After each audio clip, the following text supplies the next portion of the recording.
नमस्कार, मैं doctor Dayashankar Gautam, assistant professor, department of zoology, saint Louis college, Jabalpur. आज हम जिस विषय पर चर्चा करेंगे वह है क्रायो प्रिजर्वेशन। इसमें मुख्य रूप से हम क्रायो प्रोटेक्टेंट्स के बारे में अध्ययन करेंगे। इससे पहले कि हम क्रायो प्रोटेक्टेंट्स को अध्ययन करें, आइए जानते हैं इनका कहाँ कहाँ उपयोग होता है और क्रायोबायोलॉजी का कहाँ उपयोग होता है। देखिए, हमारे किसी भी देश में काम करने वाले जो सैनिक होते हैं, ये उस देश की सुरक्षा के उद्देश्य को पूर्ण करने के लिए या तो उस देश के अंदर कार्य करते हैं या तो उस देश को छोड़कर दूसरे देशों में काम करते हैं। यहाँ पर अपना कर्तव्य निर्वहन करते समय अगर इनकी मृत्यु हो जाती है तो इनका उत्तराधिकारी प्राप्त करने में समस्याएं होती हैं। तो क्रायोबायोलॉजी इसका एक सलूशन है, जिसमें युद्ध में जाने से पहले ही इन सैनिकों के शुक्राणु अर्थात स्पर्म्स को संग्रहित कर लिया जाता है और क्रायो प्रिजर्वेशन तकनीक के माध्यम से इन्हें लंबे समय के लिए संग्रहित कर लिया जाता है, ताकि इनके परिवार के सदस्य आगे आने वाले समय में इस शुक्राणु का उपयोग करके पुनः उत्तराधिकारी प्राप्त कर सकते हैं। दूसरा उदाहरण है मल्टीनेशनल कंपनियों में काम करने वाली महिलाएं।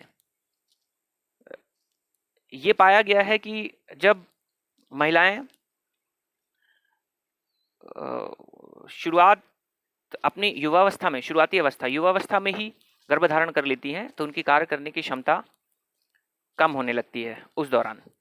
तो इस समस्या से बचने के लिए कई मल्टीनेशनल कंपनीज उन फीमेल्स को, अपने फीमेल वर्कर्स को इंसेंटिव्स प्रोवाइड करती हैं, ताकि वे युवावस्था में उत्पन्न होने वाले जो अंडे हैं अर्थात ओवम हैं, उन ओवम को क्रायो प्रिजर्व करवा सकें और अपनी उम्र की अंतिम अवस्था में ये उन ओवम का उपयोग करके पुनः गर्भधारण कर सकें, इससे कार्य प्रभावित ना हो। ऐसे ही जो पुरुष होते हैं जो अपने शुक्र को दान करते हैं, शुक्र का संग्रह करने के बाद इसे भी क्रायो प्रिजर्वेशन में डाल दिया जाता है। एनिमल हस्बेंड्री अर्थात पशुपालन में भी क्रायो प्रिजर्वेशन का बहुत उपयोग होता है, जिसमें अच्छे गुणों वाले जीवों को प्राप्त करने के लिए अच्छे गुणों वाले ही माता पिता के शुक्र और अंड अर्थात स्पर्म और ओवम को क्रायो प्रिजर्व किया जाता है। क्रायोबायोलॉजी का सबसे पहले 1950 में उपयोग किया गया था। इसे लो टेम्परेचर बायोलॉजी अर्थात निम्न तापमान जीव विज्ञान भी कहते हैं।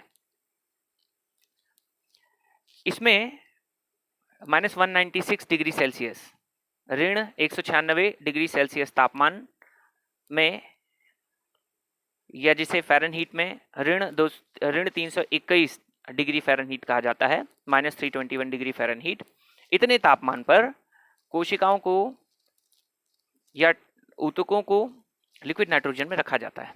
क्रायोबायोलॉजी को फर्टिलिटी क्रायो प्रिजर्वेशन का केंद्र भी कहा जाता है। क्रायोबायोलॉजी मुख्य रूप से दो विषयों पर कार्य करती है। पहला कि अत्यंत निम्न तापमान पर किसी कोशिका या ऊतक या जीव पर क्या प्रभाव पड़ता है, और दूसरा कि किस प्रकार से हम ऐसी कौन सी तकनीक का उद्भव करें जिससे क्रायो प्रिजर्वेशन को और उपयुक्त तरीके से प्राप्त किया जा सके। अनुसंधान, रिसर्च। अनुसंधान में ये जो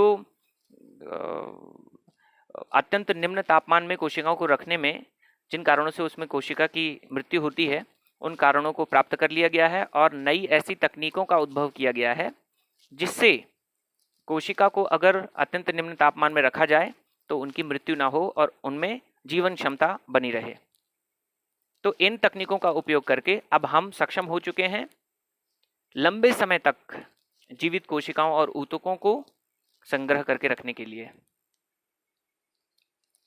सिद्धांत देखिए, यह पाया गया है कि कोशिकाओं के अंदर जल की उपस्थिति होती है और जब इन कोशिकाओं या ऊतकों को अत्यंत निम्न तापमान में अर्थात -196 डिग्री सेल्सियस पर लिक्विड नाइट्रोजन में रखा जाता है तो इनमें बर्फ के क्रिस्टल्स का निर्माण होना शुरू हो जाता है और ये क्रिस्टल्स उन कोशिकाओं की प्लाज्मा मेम्ब्रेन एवं विभिन्न अंगक अर्थात ऑर्गेनेल्स को नष्ट कर देते हैं, जिससे वह कोशिका मृत्यु को प्राप्त हो जाती है।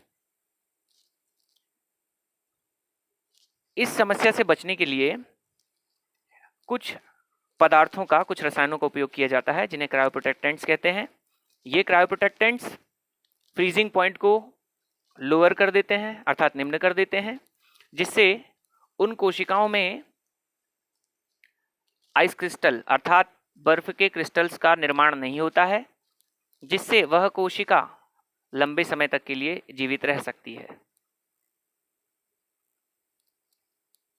ये क्रायोप्रोटेक्टेंट्स क्या होते हैं? ये विशेष प्रकार के पदार्थ या रसायन हैं जिनका उपयोग क्रायोप्रिजर्वेशन में क्रायोबायोलॉजी विज्ञान के अंतर्गत किया जाता है।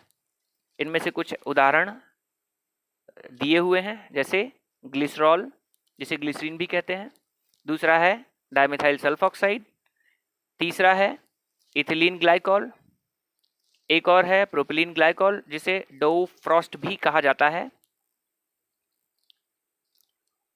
यहाँ पर अगर हम क्रायोप्रोटेक्टेंट्स के प्रकारों का अध्ययन करें तो ये दो प्रकार होते हैं। पहला है पेनिट्रेटिंग अर्थात ऐसे क्रायोप्रोटेक्टेंट्स जो कोशिका के अंदर तक भेद जाते हैं। दूसरा है नॉन पेनिट्रेटिंग अर्थात जो कोशिका के अंदर नहीं जाते हैं। इस चित्र में हम समझ सकते हैं कि ऊपर वाले चित्र में बताया गया है ऐसे क्रायोप्रोटेक्टेंट्स की क्रियाविधि को जो पेनिट्रेटिंग है, अर्थात ये क्रायोप्रोटेक्टेंट को जब कोशिकाओं के साथ रखा जाता है तो ये कोशिकाओं के अंदर प्रवेश कर जाते हैं और अंदर प्रवेश करने के बाद वहाँ पर इक्विलिब्रियम में आ जाते हैं और जल को बाहर कर देते हैं। और दूसरे प्रकार के जो नॉन पेनिट्रेटिंग क्रायोप्रोटेक्टेंट्स होते हैं, ये कोशिकाओं के साथ जब इन्हें रखा जाता है तो ये कोशिका के बाहर ही रह जाते हैं और बाहर ऑस्मोलैरिटी बढ़ा देते हैं, जिससे जल अंदर से बाहर की तरफ आ जाता है और जल के बाहर आने के कारण अब बर्फ के क्रिस्टलों का निर्माण कम हो जाता है, जिससे कोशिका की जीवन क्षमता बढ़ जाती है। और विस्तार से इन क्रायोप्रोटेक्टेंट्स के बारे में समझते हैं। पेनिट्रेटिंग क्रायोप्रोटेक्टेंट्स क्या होते हैं?